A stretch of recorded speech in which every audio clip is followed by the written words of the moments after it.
Hoy es miércoles 3 de enero de 2024 y estas son las noticias. Aportaciones alimentarias de progenitores que incorporan a su hogar a los hijos deben valorar apoyo económico y el trabajo de cuidados que realizan, determinó la primera sala. La arbitrariedad y autoritarismo que amenaza a todo sistema jurídico político debe neutralizarse con la protección de derechos. El plazo para reclamar la liquidación de bienes en una relación de concubinato debe ser igual al tiempo que duró la unión.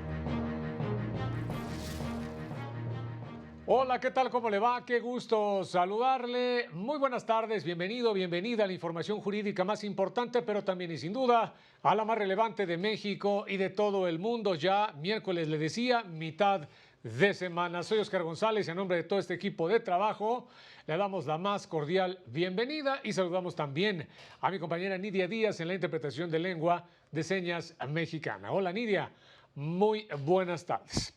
Vámonos con todas las noticias.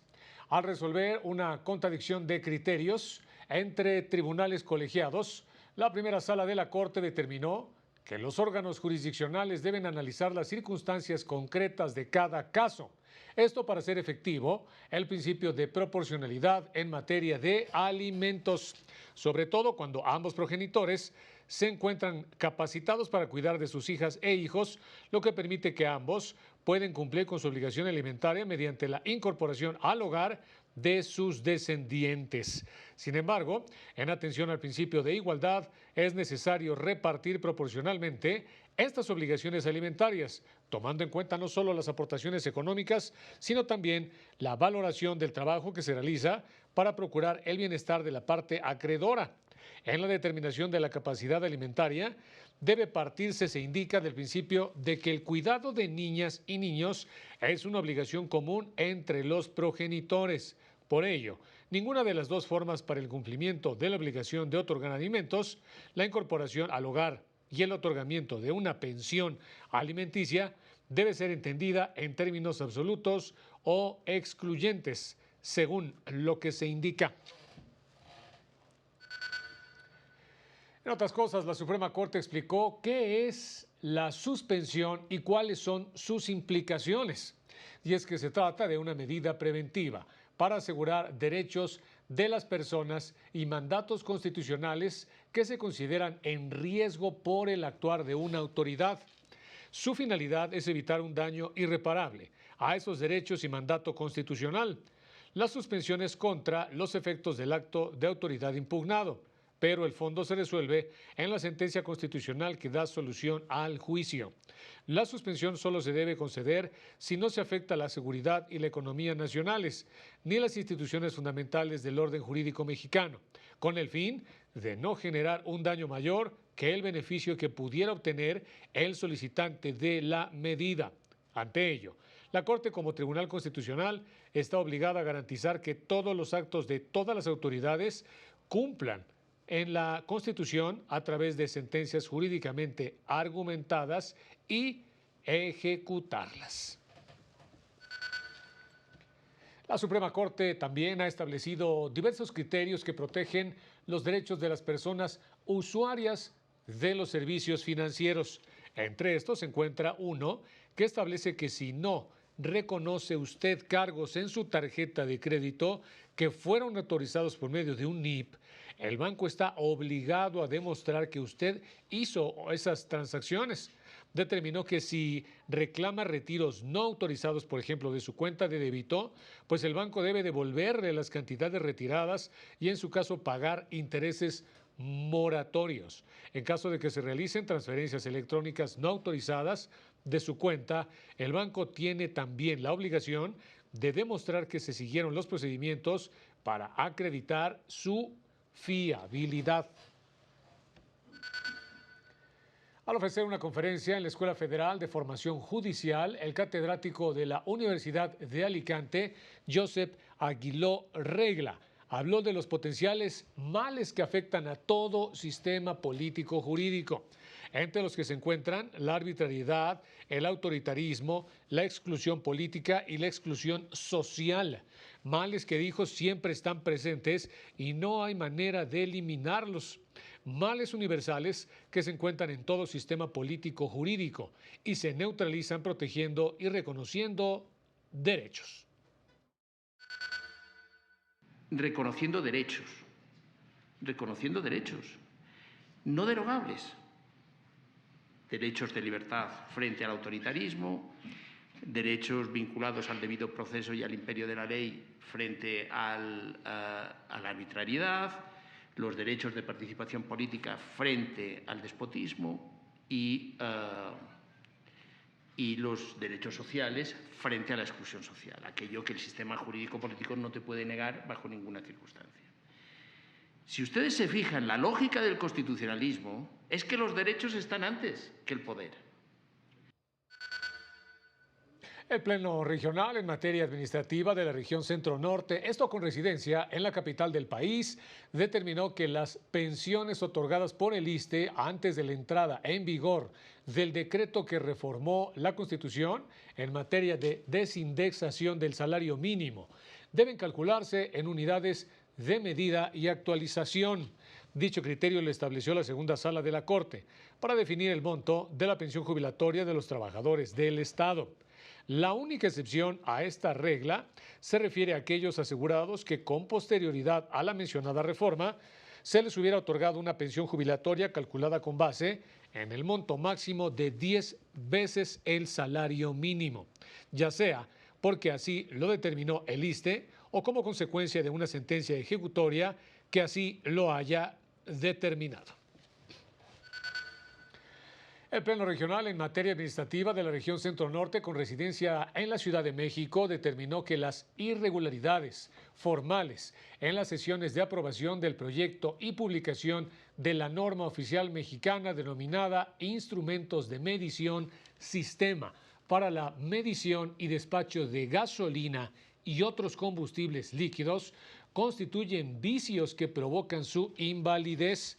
Argumentó que de acuerdo con la Ley de Metrología y Normalización, se establece un procedimiento uniforme para la elaboración de normas oficiales mexicanas, debido a su regulación técnica de observancia obligatoria, cuyo proceso implica 4 etapas, que incluye la elaboración del proyecto, aprobación, publicación para consulta pública y publicación definitiva de la norma oficial.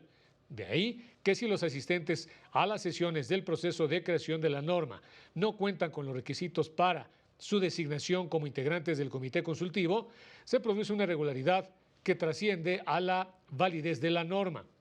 Ante la posible celebración de las sesiones del comité consultivo por representantes de las dependencias que no tuvieran los conocimientos técnicos y expertise en los temas relativos a la norma, implicaría la falta de quórum necesario y también la votación requerida para su aprobación, lo que se traduciría precisamente en su invalidez. Y el primer tribunal colegiado en materias tanto penal y civil del 20º Circuito determinó que el plazo para reclamar la liquidación de bienes derivada de la terminación de una relación de concubinato es igual al tiempo que duró dicha relación y no el de 2 años que establece el artículo 287 ter del Código Civil, esto para el estado de Chiapas. Los artículos 1 y 4 constitucionales obligan a tutelar el principio pro persona y la interpretación extensiva de la ley, con el fin de proteger el desarrollo de la familia. El tribunal explicó que el plazo de 2 años para reclamar el 50% de los bienes habidos durante el concubinato a partir de la culminación de este viola el derecho a la igualdad y no discriminación, ya que se atenta contra la dignidad humana, menoscabando los derechos y libertades de la persona. Se concluye que el plazo más benéfico para reclamar los bienes habidos durante el concubinato es con base en el tiempo que duró la relación, en este sentido, de hecho. Vámonos rápidamente a una pausa, aprovechando el corte y ahora que son ya 10 minutos después de las 2 de la tarde, le quiero informar una nota que se está dando a conocer en este momento a través de redes sociales. Se dice rescatan sanos y salvos ya a los 31 migrantes secuestrados en Tamaulipas. De acuerdo con el gobernador Américo Villarreal, fueron rescatados sanos y salvos, entre ellos había niños. Los detalles de más información, por supuesto, más adelante. Volvemos.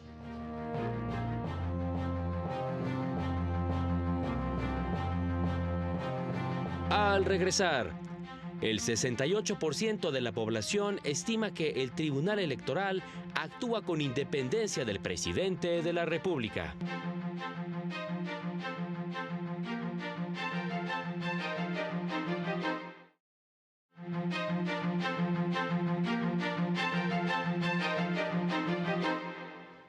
Y rápidamente ya estamos de regreso, vámonos con más información. El Tribunal Electoral del Poder Judicial de la Federación publicó el acta de la sesión privada que se realizó de manera híbrida, en la que se decidió por mayoría de votos designar a la magistrada Mónica Aralí Soto Fregoso como la presidenta de la Sala Superior del Tribunal Electoral.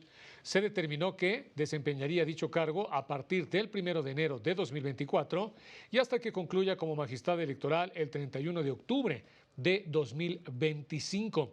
La magistrada Soto Fregoso fue electa magistrada presidenta propuesta del magistrado Felipe Fuentes Barrera, misma que también fue respaldada por el magistrado Felipe de la Mata Pizaña. La decisión fue notificada mediante oficio a la Suprema Corte, al Consejo de la Judicatura Federal, a los titulares de las salas regionales y a la consejera presidenta del INE. Y precisamente la magistrada Mónica Aralí Soto Fregoso encabezó su primer acto público como presidenta de la Sala Superior del Tribunal Electoral. Presenció el izamiento de bandera en las instalaciones de dicho órgano jurisdiccional.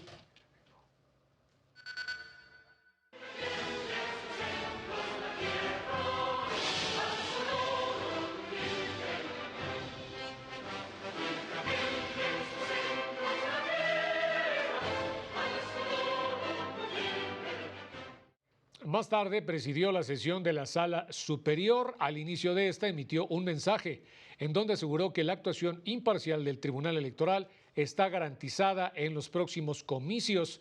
Precisó que es tiempo de las mujeres y se comprometió a combatir la violencia y el acoso laboral en contra de las trabajadoras del Tribunal Electoral, al tiempo que ofreció fortalecer la defensa de los derechos político-electorales de los participantes en los próximos comicios, en los que estarán en disputa más de 20,000 cargos de elección popular.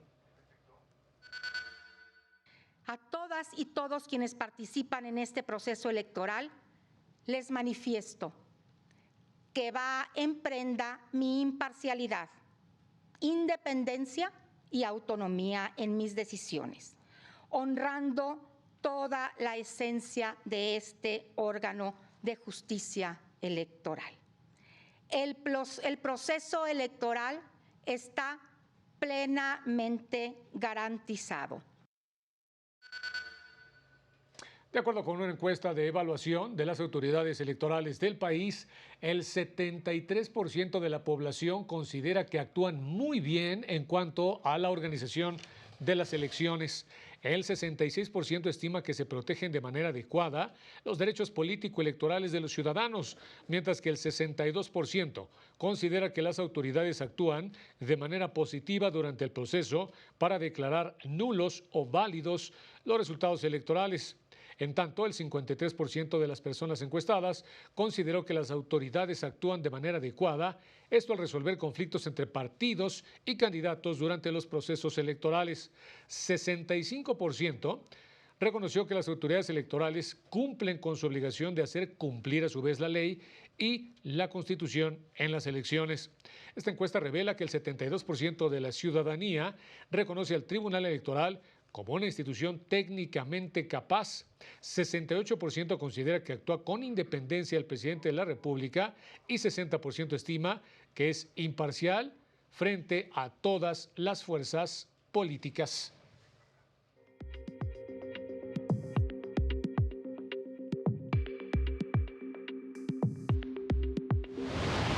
Al iniciar el primer periodo de labores de 2024, el Poder Judicial de Tabasco anunció que se habilitarán salas de juicios orales en 5 municipios para continuar con la implementación de la reforma al sistema de justicia civil y familiar. El Poder Judicial de San Luis Potosí admitió a trámite 3 amparos solicitados por representantes de plazas comerciales de la capital, quienes aseguran que el decreto de gratuidad de estacionamientos en todo el estado, que entró en vigor hace 10 días, viola su derecho al ejercicio comercial.